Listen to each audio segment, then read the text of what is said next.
to build a business or to build something for yourself than right this second. It has never existed. This is the right now, as we're in here, this is the single best time ever. 한국 최고의 축구 선수 하면 떠오르는 사람이 있으실 겁니다. 최고의 투자가 하면 떠오르는 사람도 있으실 겁니다. 그럼 경험 많고 실력 있는 마케팅 최고봉을 꼽으라고 하면 누가 떠오르십니까? 정답은 없다입니다. 이 질문은 2천억대 자산을 가진 사업가 게리 바이너척이 그를 만나러 온 사람들에게 조언할 때 했던 말입니다. 이 영상에서 게리 바이너척은 그렇기 때문에 당신들이 마케팅을 해야 한다. 마케팅의 절대적인 승자는 없다 라고 하면서 마케팅을 적극적으로 하라 라는 말로 끝납니다. 이미 그들은 유튜브에서 인플루엔서로서 활동도 하고 있고 자신만의 인프라를 바탕으로 사업을 하고 있는 사람들입니다. 그래서 그 정도만 건드려줘도 분명히 도움이 되고 조언이 될 것입니다. 하지만 마케팅의 절대 강자는 없으니 당신이 마케팅을 해라 라는 이 간단한 말 한마디 뒤에 숨겨진 의미는 굉장히 많다고 생각을 했습니다. 그래서 오늘 영상을 통해 게리 바이너척과 같은 우리보다 레벨 높은 사람들이 하는 한마디를 더 깊고 통찰력 있게 이해하기 위해서 오늘 영상을 꾸려봤습니다. 시작하겠습니다.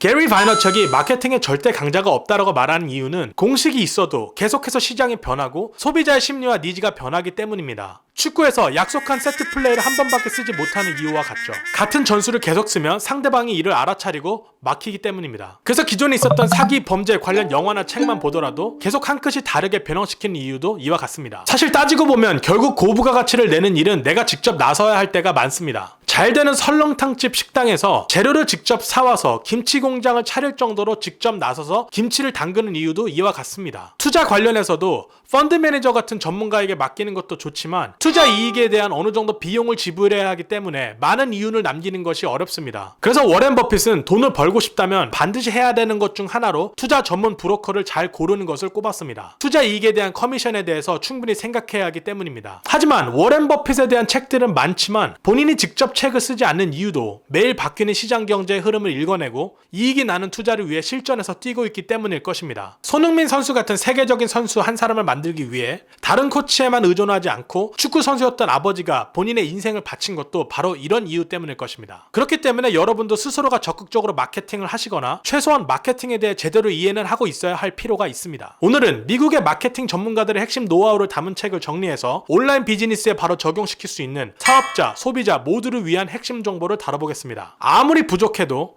시읒, 이응, 이응, 치읒만 있으면 누구나 해낼 수 있습니다. 속이지 못하면 속는 세상에서 눈 뜨고 코 베기 싫다면 끝까지 시청해 주십시오.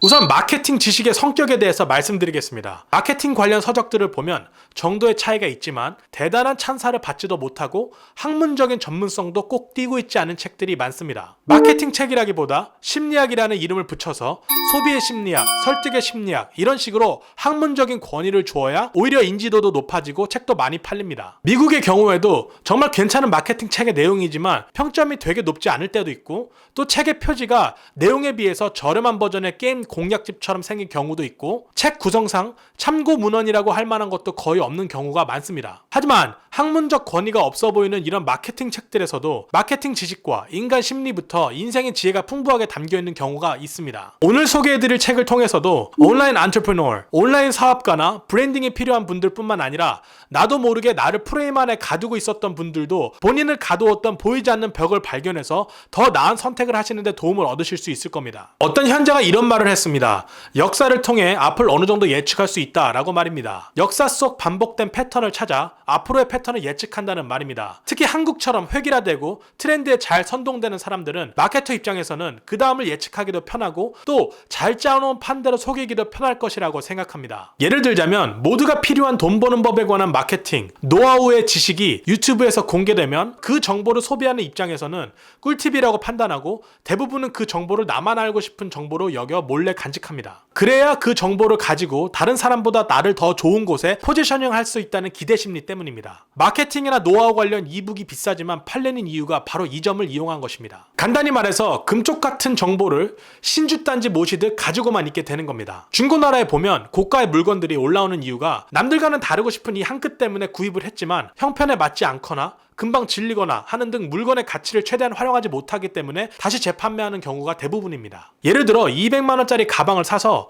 나라는 사람 하나를 멋지게 치장할 비용에 여러 사람에게 득이 될 수 있는 방향으로 돈을 투자했다면 여러 사람을 위해 생각하고 고민하는 능력치가 성장하고 이것이 반복되면 나라는 사람을 중요한 사람의 위치로 포지셔닝 할 수 있고 또 나의 선행으로 인해서 한 명 이상의 사람들이 도움을 받을 수도 있고 나아가 좋은 커뮤니티를 만들 수 있는 기회비용을 고려하지 못하는 것입니다. 전 세계의 트렌드와 제스처만 봐도 알 수 있습니다. 인구 과열 문제와 더불어 쓰레기, 자원, 지구온난화 등 우려의 목소리가 커지자 상생, 지속 가능한, 공정이라는 단어들이 트렌드가 된 것 모르시는 분 없을 겁니다. 정보도 마찬가지입니다. 유료이건 무료이건 시장에 공개된 정보는 분명히 퍼지게 되어 있습니다. 그런데 좋은 정보일수록 더욱 퍼뜨리지 않으려는 심리 때문에 윈윈의 상황을 계속해서 만들지 못하게 되고 대부분 인간은 이것을 반복하면서 상황이 더 나아지기를 바란다고 오늘 제가 소개해드릴 책의 저자가 말을 합니다. 내가 원하는 것을 얻는 간단한 과학, 심플로지입니다. 한국어 버전의 책이 없는 관계로 이 책의 내용을 핵심만 모아 마케팅의 핵심 비법을 이 영상 하나로 정리해드리겠습니다. 집중하세요. 이 책은 학문적인 권위나 검증이 없습니다. 하지만 저자의 심리학, 대중심리, 과학에 대한 이해를 바탕으로 실전에 바로 적용할 만한 내용이 들어있습니다. 저자는 여러분들이 원하는 것을 얻지 못하는 이유를 보이지 않는 벽에 갇혀있기 때문이다 라고 진단합니다. 그럼 여러분들이 원하는 곳, 있고 싶은 곳에 있지 못하고 지금의 현실에 갇혀있는 이유, 책의 내용을 통해 말씀드리겠습니다. 우리 몸 안에 어떤 특정한 세균이 질병과 관련이 있다고 생각한 루이 파스테르는 친구들에게 괴짜라고 놀림당했다고 합니다. 하지만 이 생각과 접근법이 항생제를 만들 수 있는 마인드맵이었다는 것을 알았다면 분명 그들은 파스테르를 천재라고 했을 겁니다. 이게 무슨 말이냐면 문제를 해결할 때 남들이 다 하는 방식으로 접근하는 게 아니라 문제를 해결하는 데 적합한 행동과 사고를 해야 한다는 것입니다. 저자는 이 말을 더 잘 설명하기 위해 아인슈타인의 말을 인용합니다. 비정상이란 똑같은 행동을 반복하면서 다른 결과가 나오기를 바라는 것이다 라고 말하면서 말입니다. 여기서 저자는 약간의 도발을 합니다. 이 말이 당신에게 해당되지 않는 것 같은가? 확신컨대 당신은 놀라게 될 것이다 라고 말하면서 말입니다. 지금까지 이 저자가 한 말을 정리하자면 이와 같습니다. 많은 사람들이 본인이 목표하고 원하는 것을 얻지 못하는 이유는 현실에 갇혀있기 때문이고 그 현실에 계속 갇혀있는 이유는 비정상 때문인데 그 비정상이란 같은 것을 계속 반복하면서 난 이걸 원해 라고 계속 말하는 그 현실에 갇혀있는 그 상태를 말한다고 할 수 있겠습니다. 그럼 이 비정상을 벗어나기 위한 해결책을 말씀드리겠습니다. 저자는 이 insanity, 비정상 또는 광기라고 하는 이 말의 뜻의 반대말은 과학이라고 말을 합니다. 여기서 말하는 과학이라는 게 하얀 가운을 입고 비커에 용액을 옮겨 담는 그런 것만이 아니라 세계를 보는 유용한 방법이라고 저자는 말합니다. 저자가 과학이라고 표현을 했지만 사실은 그냥 부딪혀보면서 이론화시키는 과정 같습니다. 성장일기를 쓰듯이 말입니다. 이걸 공식으로 간단하게 이야기해보자면 무언가를 시도해보고 집중하고 만약 된다면 잘 된 거고 또 이것을 바탕으로 더 잘 되면 되는 거고 만약 이게 싫다면 어떤 것을 시도하고 그 다음 집중하지 않고 실패하고 또 실패했던 방식으로 계속한다. 이렇게 말합니다. 아인슈타인이 말했던 비정상에 대한 정의처럼 말입니다. 사실 여기까지만 알아도 성공하는 법, 마케팅의 비밀 절반은 안 것이라고 저자는 말합니다. 하지만 높은 실행력으로 많은 시도를 랜덤하게 하다가 성공을 얻어 걸리는 것보다 남들이 성공한 방식을 한번 그대로 따라해보면서 그 방법들이 나에게 맞는지 앞으로도 다른 성공을 견인할 수 있을지 여부를 아는 방법이 더 쉽다고 말을 합니다. 여기서 중요한 포인트는 누군가에게 성공한 법이라고 해서 나에게 꼭 맞으라는 법은 없다는 부분입니다. 한 가지 다행인 점은 많은 성공 공식들이 지식의 형태로 잘 보존되어 있기 때문에 없어질 염려를 하지 않아도 되고 그 방법들이 맞는지 직접 경험해봄으로써 최선의 결과를 얻으면 된다고 말합니다. 사실 이 방법을 알고 있음에도 불구하고 초보자들은 왜 현실에서 페라리를 타고 싶은 그 목표 근처에도 못 가는지에 대해 저자는 이렇게 설명합니다. 보이지 않는 벽들에 둘러싸여 있기 때문이다 라고 말입니다. 그리고 여기서 저자는 굉장히 중요한 개념을 하나 던져줍니다. 더블 바인드입니다.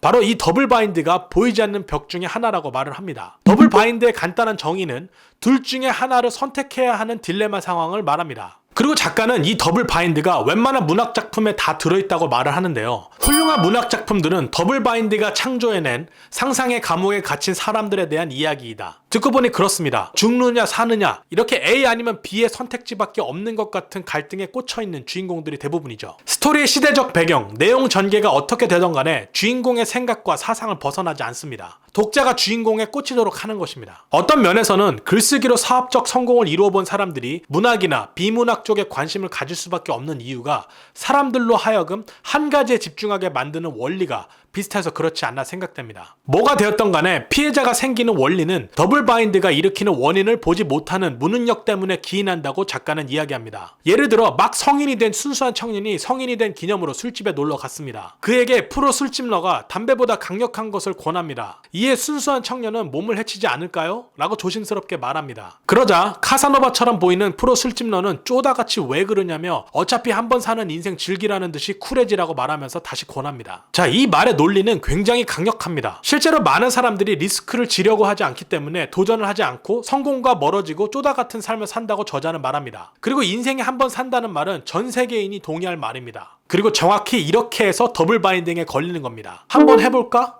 아니면 안 하고 쪼다가 될까? 이렇게 말입니다. 이 이야기의 젊은이뿐만 아니라 우리 모두가 일상에서 더블 바인딩에 걸린다는 사실입니다. 그것도 자주 말입니다. 사실 이 더블 바인딩에 있어서는 지능과 학식이 있는 사람들도 예외는 아닙니다. 외과의사이자 심리학자인 에드워드 드 보노가 지능 함정에 대해서 소개를 했습니다. 더 똑똑할수록 더 화려한 언변으로 자기 합리화를 잘 하는데 이는 진정한 배움과 문제를 해결하는 것을 방해한다. 그리고 바로 이 지능으로 인해 스스로 바인딩을 당해서 언어, 표현에만 꽂혀서 살게 된다라고 했습니다. 이 같은 원리로 지능과 학식과 배경에 상관없이 인간은 단순히 말에만 꽂히는 것뿐만 아니라 다양한 부분에서 쉽게 앵커링이 됩니다. 우리를 보이지 않는 벽에 가두는 비정상, 광기에 대한 정의와 과학적 근거들을 알아보았으니 탈출 방법에 대해 요약해드리겠습니다. 저자는 말합니다.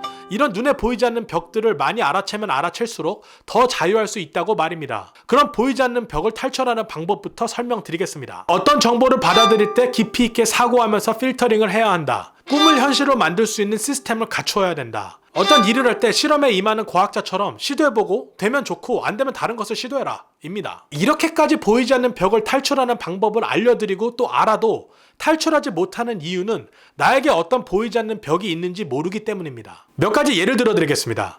9.11 사태를 겪은 미국인들 입장에서 모든 아랍인들은 테러리스트다 라는 선입견, 몸 좋은 사람들은 다 좋은 유전자를 가지고 태어나서 그런 것이다 라는 생각, 전문가가 이야기한 것이니 믿어도 된다 라는 자세, 당신이 생각하는 것은 당신이 된다 라는 말 등의 것들입니다. 시간 관계상 몇 가지만 한번 살펴보겠습니다. 전문가가 말했으니까 믿어도 된다 라는 자세는 권위의 복종의 테크닉이 쓰였습니다. 잘 쓰이면 좋지만 그렇지 않은 상황에서는 마오쩌둥이나 스탈린처럼 권위를 이용해서 대량학살이라는 결과를 불러일으키기도 했습니다. 수도 사이언스입니다. 말 그대로 가짜 과학이란 뜻입니다. 당신이 생각하는 게 바로 당신이 된다 라는 말은 굉장히 그럴싸하고 동기부여를 주는 말 같습니다. 성에 대해서 계속해서 생각하는 혈기가 왕성한 청년에게 이 말을 만약에 적용한다면 결국 그 생각하는 대로 사람이 돼야 되기 때문에 이 청년은 포르노스타가 되어야 한다고 이 저자가 말을 했습니다. 저자는 이러한 테크닉들을 단순히 마인드 컨트롤이라고 하지 않는다고 말을 했습니다. 이것을 기업가들이 사용하면 이를 마케팅이라고 하고, 정치가들이 사용하면 연설이라고 하고,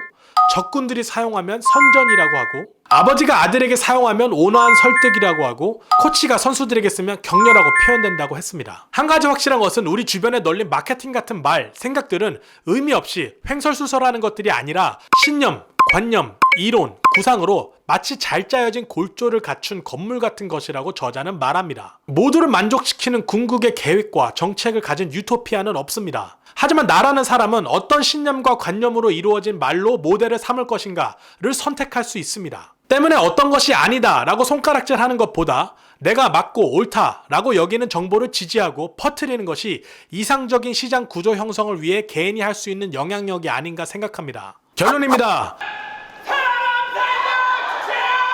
영화 엑시트를 올바르게 시청한 사람은 내가 좋아하는 배우가 혼신의 연기를 했다, 재밌었다가 아니라 그들의 몸부림을 본 사람이라고 생각합니다. 영화의 주연들이 이리저리 피해 다니면서 혼신의 연기를 한 것, 그리고 휴대폰 플래시를 가지고 구호 요청하는 것을 네 글자로 하면 바로 삶의 애착으로 요약할 수 있습니다. 내가 해야 할 일들이 뭔지도 알고 또 그것들을 어떻게 해야 되는지 정보도 널려 있지만 하지 못하는 이유는 지능이 낮아서가 아니라 바로 이 삶에 대한 묵상과 감사가 없기 때문이 아닐까 생각합니다. 누구나 할 수 있다 라는 말이 밑도 끝도 없고 애매모호한 말 같지만 삶의 애착을 가진 사람에게는 정말 할 수 있다는 말로 들릴 것입니다. 어려운 현실에서 긍정을 말하고 실행에 옮길 이길 수 있는 것도 무모해 보이지만 부의 서행 차선에라도 발을 들여 티끌이라도 모으려고 하는 이 자세 역시 삶의 애착 때문입니다. 지능, 성장 배경, 사회적 지위에 상관없이 나를 옥죄고 있는 보이지 않는 벽을 알아보기 위해 애써야 하고 또 나오려고 힘써야 합니다. 결국 내가 싸워야 하는 것은 내 자신이다 라는 뻔한 말은 나를 옥죄고 있는 보이지 않는 벽을 부숴야 된다 라는 말의 또 다른 표현이 아닐까 생각합니다.